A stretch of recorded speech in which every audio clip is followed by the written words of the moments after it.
Hello दोस्तों, राधे राधे, जय श्री कृष्णा। दोस्तों, आज हम आप लोगों के लिए एक नाच गीत लेकर आए हैं जो बहुत ही पुरानी है लेकिन बहुत मज़ेदार है।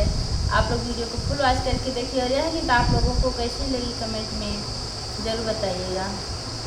ऐसन घरा कैसे हटबू बहन दीदी हो, ऐसन घरा कैसे हटबू बहन दीदी हो, ऐसन घरा कैसे सास हमारी ऐसन की जैसन बहन दीदी हो, सास हमारी ऐसन की जैसन बहन दीदी हो। माठा मारे दही जमाओ, माठा मारे दही जमा में तब कहें घिउ चटन बहन दीदी हो। ऐसन घरा कैसे हटबू बहन दीदी हो, ऐसन घरा कैसे ससुर हमारे ऐसन की जैसन बहन दीदी हो, ससुर हमारे ऐसन की जैसन बहन दीदी हो। 16 डंडा रोज मारे, 16 डंडा रोज मारे तब कहें फुलझारी बहन दीदी हो।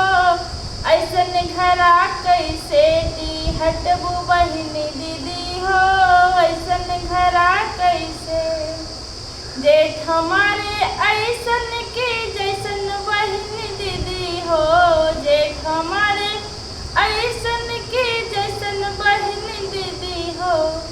चुपके घर में घुसे तब कहें मुँह खोले बहन दीदी हो।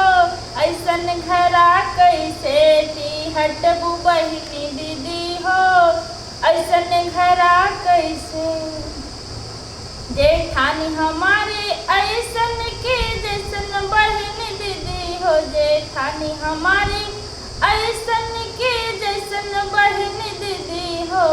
16 रोटी रोज खाएं तब कहें दुई फूल की बहन दीदी हो।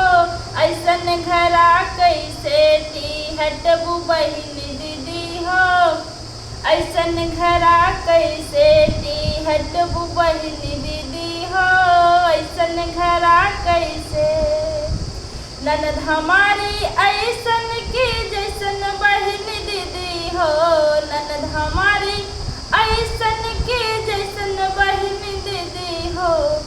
साँझे भोरे आग लगाऊं, साँझे भोरे आग लगावें तब कहें हम सीधी बहन दीदी हो।